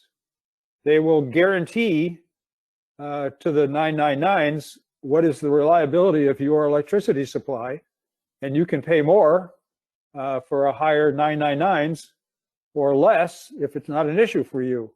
And that'll become the utilities, the electric utilities, in Jonathan's vision, will become insurance companies. And I had never heard that before, and I was fascinated. Helen wrapped up by saying that social innovation is not just renewable energy, that the social motivation behind this, and Helen works with an organization that has 50,000 young people all minded like this. And in Helen's mind, what we're talking about now is what several others mentioned in JEDI, is renewable energy and a just transition. That's the operative phrase. We've reached market penetration enough that we're affecting people. We're affecting jobs. We're affecting a lot of society, and everybody's not a winner. So that's a serious piece of work, and we'll look for Helen and her group and others that have been mentioned to help renewable energy continue its market penetration by becoming a better and more just transition. It's up to us to make that happen. So that was the nature of the session. I'll close by saying that we talked about some numbers that are a little bit like Charlie talks about, which I admire so much. And that is my first study of PV was published in 1978, about 2 inches thick. I still have a copy of it. And it was ordered by Jimmy Carter himself, and which I didn't learn for 2 years, by the way. But at Booz Allen, and the analysis that my team did quantitatively was to say that PV, which cost $11 a watt in 1978, you could buy a panel from Sharp for $11 a watt. But we had to get to be competitive economically in the market without capacity factor, energy only. That cost had to be reduced to 8 cents a watt from $11 a watt and multiplied by 5 for inflation. So in today's dollars, Sharp was selling for $55 a watt, and we had to get to 40 cents a watt. Well, what happened in 2018? We crossed 40 cents a watt. That unbelievable challenge to reduce cost, which is 99.5% cost reduction over 40 years. We actually did that. And so in a humorous way, I'll announce the Eckhart solar law, which is cost of PV will drop 99.5% every 40 years. And take that to the bank. But if you actually do that and just say, well, let's just do 90% in the next 40 years, the cost of PV electricity will drop from 3 cents a kilowatt hour today to 0.3 cents a kilowatt hour 40 years from now in today's dollars. So I ask us to imagine, what will the world look like when solar electricity is selling profitably at 0.3 cents a kilowatt hour? It reminds me of the nuclear industry in the 50s adopting the phrase too cheap to meter. Well, whoever made up that phrase did a great job with the phrase, but they gave it to the wrong technology. Solar electricity beyond 40 years from now is going to be too cheap to meter. Fundamentally changing in the cities and everywhere else. 0.3 cents a kilowatt hour, and 40 years after that, just run the numbers. This becomes too cheap to meter. It's going to transform society like no other technology other than computers and software. But in terms of the energy field, PV is it. With that, I close and turn it back to you, Dave. Thank you very much, Mike. That was a really good summary of that very interesting session as well. So thanks for your all the points, and especially the price projections that we should look forward to in the next 40 years. Okay, we have two additional speakers here. I know we're running short on time, but I'm looking forward to hearing both of their talks. Rainer Hinrichs-Rahlwes is a good friend of ISES and he and I have been working together for the last couple of years on in the IRENA Coalition for Action, and I've been enjoying that collaboration very well. I'll let, because of the time, I think what I would like to do is just have Jenny leave his bio up there on the screen so we can get right to his talk. Rainer, do you have slides? No, I don't. Okay, and so look forward to hearing your perspectives on policy and advocacy. Okay, thank you, Dave, and thank you to all who are still bearing with us after this long but very, very interesting presentations. So let me be brief in the technology part because the colleagues already explained, but I think a few things are important to set the scene for what policy needs to achieve and what policy can achieve. I think it's quite important to be aware that technology is there, technology is developed. We no longer have to explain and excuse ourselves whether or not we can provide stable and cheap energy. This was proven, the colleagues in the other sessions explained. It's also important, renewable energy, at least in the electricity sector, for many years now, has been the strongest growing source of electricity, outpacing all fossil energy sources by far. What Mike Eckhart just quoted, in 50 years, Sven sees renewables dominating. I think in the electricity sector, we can already say today, particularly when it comes to new capacity, renewables are dominating. And renewables, particularly wind and solar, are the cheapest sources of energy, not only compared with new coal, gas, nuclear, but increasingly also compared to existing fossil and nuclear plants. What is also important, wind and solar are not only the cheapest, but they are energy forms which provide a lot of energy security, grid stability. Just to give you two figures which were not yet mentioned, the two countries, Denmark and Germany, which both have very, very high shares of renewable energy, particularly wind and Germany also solar in their grid, they have worldwide the stablest grids with the least outage times at all. So a high share of variable wind and solar. I would never call it intermittent because intermittent sounds somehow negative and unplannable. Renewables are predictable. They can be balanced with other renewables. Wind and solar fit well together with hydro, biomass, and geothermal, plus storage, where costs have also dropped dramatically. All this shows us that we are on a very, very good way, and renewables can do it. Let's come to the recent past. In the COVID-19 pandemic so far, at least projects for wind, solar, and other renewables have proven much more resilient when it came to building it than other forms of energy. Important points which came along with the development of renewables, which are important for policy design. We have much more distributed energy production, but not only production, also production and consumption combined. Private households, but also businesses, they are producing energy on site, but partly storing it, and they are also consuming it. So self-consumption, auto-generation combined with storage, partly feeding into the grid, producing energy closer to where it is needed. This has already changed energy systems, and particularly again in the electricity sector. Another important point which is coming up, meanwhile, it's becoming clear that businesses who need energy for their production, they are asking for clean, green energy.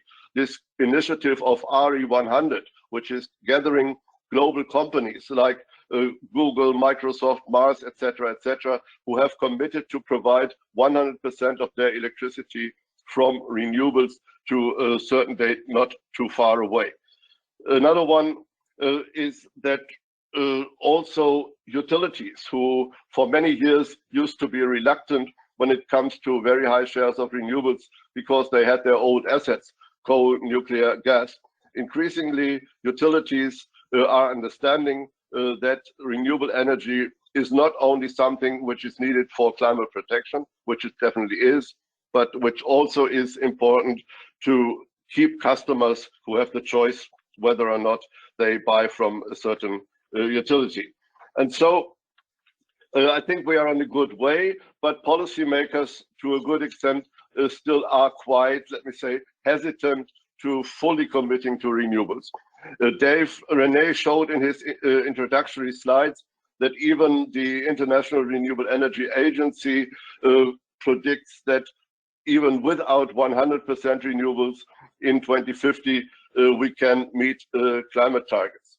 I think this is not necessary, but maybe it's some kind of compromise with IRENA's member states who still use coal and gas and nuclear. This is what brings us to policy needs.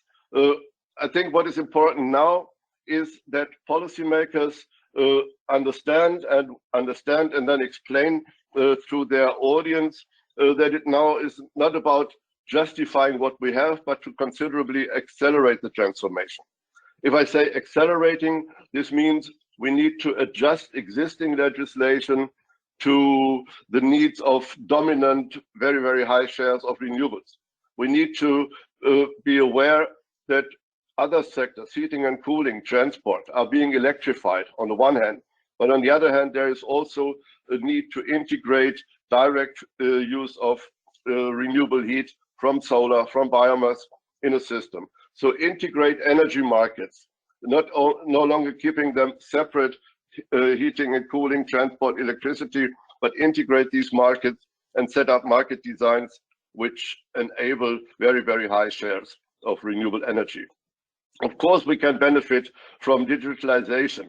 This helps to provide flexibility in energy systems. Demand response is quite important. But I think to convince those among the policymakers, but also in society who are still somehow hesitant whether renewables can really do the whole job, we need to get the information right, and also we need to get the language right. If I say we need to get the information right, I think it's important to focus the narrative on the benefits of renewables. I don't have to mention in this round how many jobs renewables created. 11 million jobs globally on renewables. The positive health impact. Of course, the positive economic growth impact. And also the fact that citizens can have a direct say and even direct use of their energy. That we have all the technologies to provide stable electricity all days in the year, 24 hours, 7 days a week, with renewables only. I think what we are facing in the last few years, particularly now that renewables become at least the formula which nearly all politicians use, we need to make sure that renewables is understood as renewables only and not by something which is called clean energy and then actually means coal when they take out the carbon dioxide later. So I think it's important to see that renewable energy system, market, and also technology needs variable and flexible.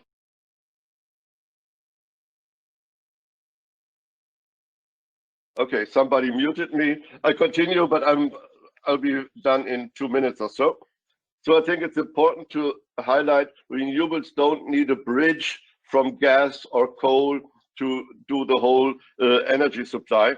At least we do not need any new capacity from fossil fuels. Think of the investment cycles in the energy sector. What you build new now will be there in 20, 30, 40 years still. So let us be ambitious and let policymakers, together with the people who actually benefit, set up targets to go to 100% renewable energy, not only electricity, but energy, and make sure that the main decisions and also the changes in the system need to be made in the next decade and not only by 2050. Very, very often, if somebody says we want to reach it by 2050, this translates into what Mexicans call mañana, meaning not now at least, maybe never. So let's make sure to switch towards the necessary system changes now, and let's do that soon. Just mention a few instruments which need to be used by that. We need to transform the existing legislation for renewables, feed-in tariffs, portfolio standards, auctions, etc., to a system where renewables are no longer in a minority, but where they are dominant. We need to make sure that fossil fuel is no longer subsidized, which of course distorts the market. And the less fossil fuel is subsidized, the more renewable energy can really fairly compete in the market. Let's not talk about integrating renewables in an unflexible energy system, but let's make the energy system fit for renewables by providing flexibility, by penalizing inflexibility, removing administrative barriers, developing infrastructure to a smart infrastructure which allows consumption and production at the same time, demand response, etc., etc. More decentralized, more distributed energy supply than in the old world. So I think all these changes are technically possible. The resources are there. Ideas for how the policies could look like are there. What we need now is policymakers. Courage is enough not to shy away from telling the people that it's possible, from showing them that they can benefit by providing jobs in the areas, in the regions, and set up targets for 100% renewable energy, rather before 2050 than in 2050. And of course, not only to set targets, but to provide legislation like carbon pricing, like market design for renewables, like flexibilization in the energy system, etc., etc. And I think if this is seen and understood by politicians, then we are in a good way. As of today, it was mentioned the European Union has a plan to have a European Green Deal. The new American administration also has a Green New Deal in their plans. So I think let's be courageous, let's move forward, and let's go to 100% renewable energy rather sooner than later. Thank you for your patience. Thank you very much, Ryder. That was a great way to cap off the summaries that we heard about all of the sessions that were a part of this conference. And I think your points are very well taken. So thank you very much for these comments and your observations. So I also want to thank all of our friends over in Europe for staying up so late on a Friday night to help us close out this conference. I appreciate that. And I'm looking forward now to our next speaker and also the final speaker of our conference, Christine Linz. We've all gotten to know Christine very well through her remarkable years of service leading the RIN 21 policy network for the 21st century and the great work that they've been doing over the years with their global status reports and many other communications and academies. Christine, in the last few years, has started a new chapter in her life, which I'm sure she's going to talk about now. She co-founded GWNet, Global Women's Network for the Energy Transition. And again, Christine, if it's okay, we'll leave your bio up there on the screen for a minute, or maybe not. But anyway, Christine, I'm looking forward to your comments. Thank you very much for being here and staying up so late. Thanks a lot, Dave. Good morning, good evening, ladies and gentlemen. You don't have to worry that I'm going to talk too long because it's 10 to midnight. And you will see that my eyes are already quite small. I have a 1-year-old daughter. That means that nights are anyway quite short. And so I'm going to take you in a nutshell through what I think is a great addition to everything that we have heard about in the last 2 hours. We have everything. We have technology, we have policy, finance is there. But in order to bring this all to life, we need people. As Mike has put it, all these inventions were invented by people. But I would advocate that we also need people to move forward this transition. And I think what we need is more women in this space, because I think the transition would advance more quickly and also more inclusively if there were more women. GWNet is an endeavor we started in 2017 with the aim to advance the global energy transition by empowering women through interdisciplinary networking, advocacy, training, and mentoring. We run several programs. And I'll emphasize again, I mean, we have heard over and over the energy transition goes beyond just replacing fossil fuels with clean sources. It's about changing consumption, distribution, investment patterns. It needs new coalitions, new capabilities of actors, new social technical regimes of policy, regulation, mindsets, and beliefs. And it needs, at the end of the day, people with diverse backgrounds, capabilities, and perspectives. And for this, we need a large and diverse talent pool. ARENA's latest job numbers say that 11.5 million people are employed in the renewable sector globally in 2019, and this figure is supposed to go up to 42 million in 2050. If we know that currently the share of women in the renewable energy workspace is about 32%, we can, on the one hand, say that's great because it's higher than the share of women in oil and gas, where it's only 22%, but we still see that there is potential for growth.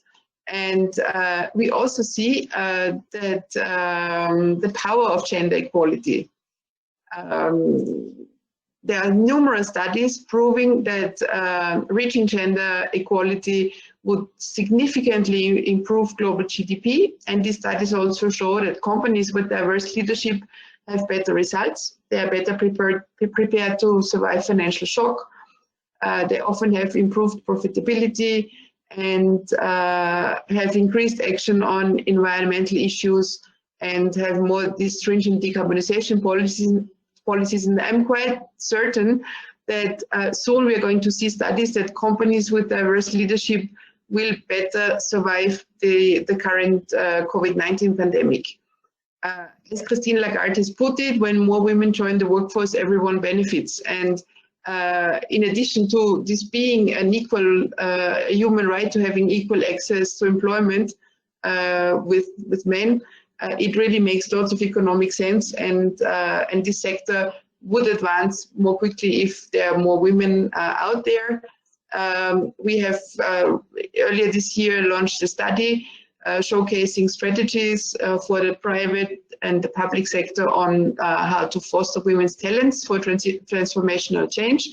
We have also started a series of women entrepreneur portraits, and I will end by pointing you to the Women in Energy Expert platform, which we have launched about 1.5 years ago, which in the meantime has 1,500 members from over 100 countries, because women need to connect with their peers. They need to have the visibility for their work. And we also hope that we will be able to empower them if they have a platform where to share their achievements. And with this, back to you, Dave, for putting it all together. Thank you. Well, thank you, Christine. That was really interesting and very impressive to have, what did you say, 1,500 members in just a couple of years. And I'm sure it's going to continue to grow rapidly. It's a very important step that you're taking, very critical, I think, especially if we're going to have a successful energy transformation that we keep talking about here. And so I think that was a wonderful way to end this session, which was rich of a lot of information in a 2-hour period. And I'm going to just once again thank all of our participants in this session who were moderators of the previous 5 sessions, as well as Christine and Reiner for your excellent interventions. And I will say goodbye for now and turn the floor over to Jeff Stapleton. I think, Jeff, you're there and you're going to give a few quick closing thoughts about the entire conference and what happens next. Thank you. So, can you hear me okay? Yes, we hear you well. Yep, good. I'm on the phone. I've gone that way. I will put my screen on, my thing on, and see. If it slows it down, please let me know. Okay, since it's late for those in Europe, I won't hold up too long, but I will make one comment that I did also look at what tie I should wear today. I have numerous ones here from Larry. Yeah, I even looked at one from NASA, from the museum in Washington that I bought over 20 years ago. I thought that one might, but I did a political correct thing, picked the 2017 since that was 40 years since I started university and 30 years since I got married. So I thought that'd be the appropriate tie to wear. So next slide, please. I've got Jenny doing the slides, so to make sure my internet's not a problem. So it's been 6 sessions over 2 days. Total number of attendees in sessions 1 to 5 was 729. We had over 1,700 people registered for this session, which really does indicate to me that a lot of people are going to be watching these sessions later on. The largest session was session 2 with 234 attendees. Next slide, please.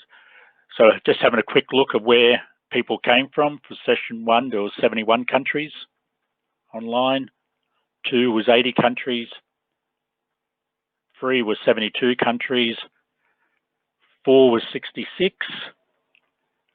5 being 8 hours ago, those figures weren't able to be obtained in time, nor for session 6, but they will be in the next newsletter that comes out. Next, please.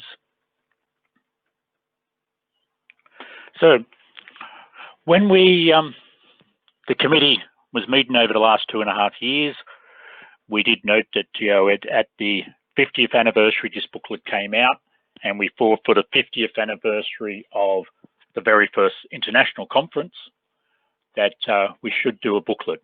And for 2 reasons. 1, for historical purposes, but 2, we also knew a lot of people would not make the journey to Australia, and how do we have something that they can keep and look at from this conference? As we know, traveling to Australia didn't happen, but that was the thoughts at the time. So we then decided that we should have a booklet for this event, which, next slide, please.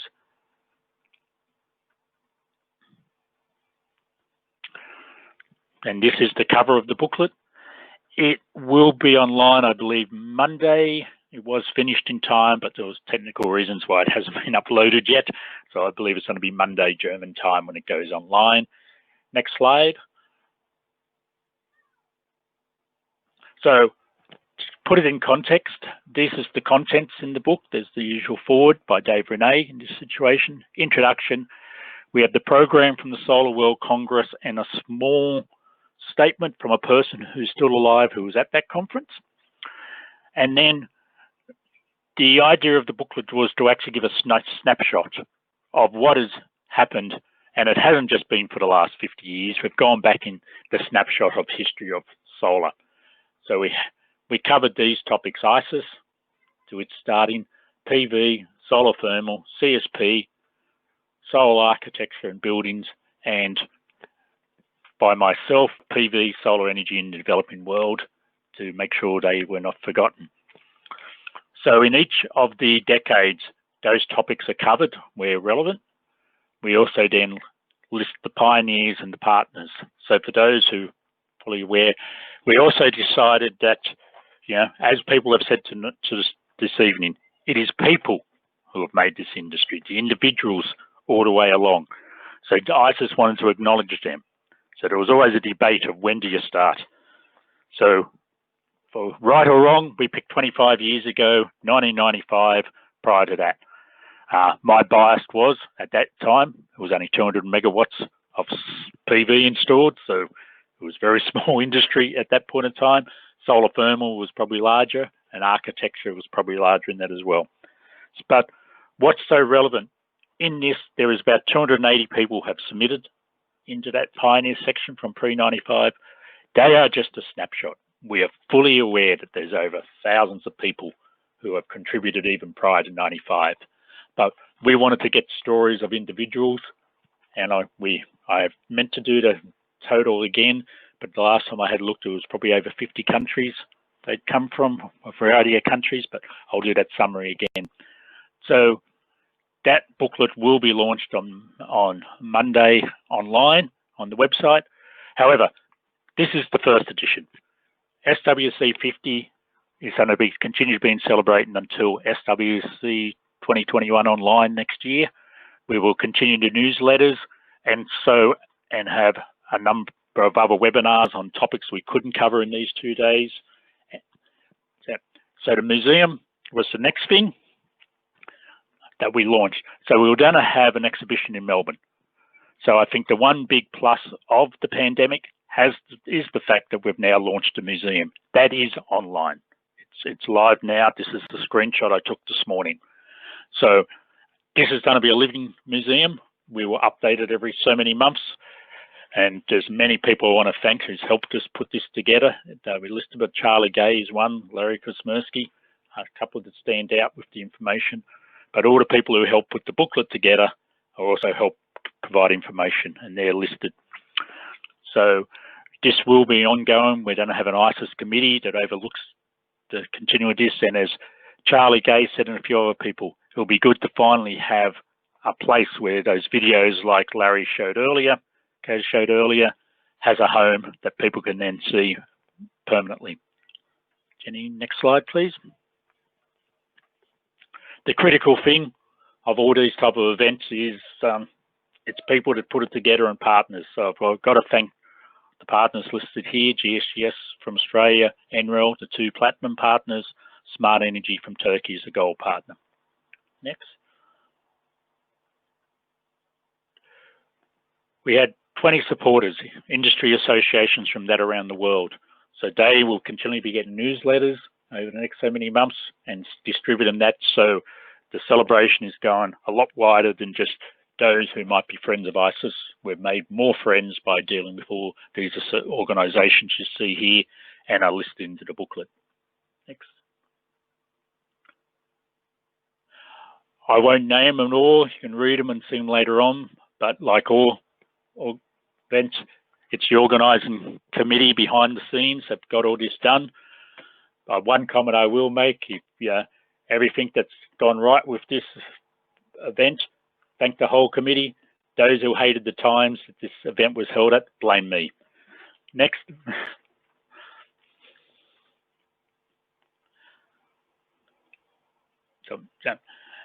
And since it was going to be in Melbourne, we did have a local organising committee. In the early days, we met a few times to start planning, but once it went to being planned the way it is at the moment, that they'll just more used from the advisory point of view. Next, please. So last but not least is thank you to all the attendees. Usually at this point in time, we'd wish everyone safe travels. However, so they're very disappointed not meeting everyone personally and socially. At least people do not have to look forward to attend a 24-hour flight home from Australia, which many of you would have had. And from my perspective, I'm already, next slide, home where I live in Lake Tabourie, New South Wales, Australia. So on that point, I'd like to thank you all very much. Thank you for staying up late in Europe and late to everyone at various other times. And we look forward to the future SWC seminars and newsletters we'll keep producing over the next 12 months. Thank you very much. Just over to Jenny, I think, to do the final close. Yeah, thank you, Jeff, for the final wrap up. I just want to get all the staff or the organizers to turn on your cameras now so we can say one final goodbye. And I want to thank our moderators and our panelists, Dave and everyone who was able to join us, especially those of us who had to stay up late, and all of our attendees, of course. So thank everyone for getting on today and so sharing with us your perspective for the last few days of sessions. I want to thank all of our speakers and our moderators. We ask you to please check the follow-up messages from ISES about upcoming activities related to the SWC50 and other activities. Also, please consider donating and helping us with a small financial contribution that helping have made this event possible. And you'll get an email with information about how you can make a donation, and we appreciate any support you can give. So with that, I hand it back over to Dave for a final word, and I want to thank everyone and wish everyone a nice rest of your day or evening. And yeah, I'm glad we got this together, and I especially want to thank Jeff for all his really hard work and to get this pulled together, especially with the museum. So Dave? Thanks, Jenny. I don't know if Mike can get his camera on, but we're missing him and Lawrence, but I don't know if they're still here. Maybe not. Yeah, no, I have not much more to say. Just in closing, thank you for all the contributions from the moderators and the panelists, and also from the attendees. Please check the follow-up messages from ISES about upcoming activities related to SWC50 and other activities as well. And please consider donating. Your support of SWC50 will really help make the Century of Solar Conference, Museum, and Booklet, as well as other ISES activities possible.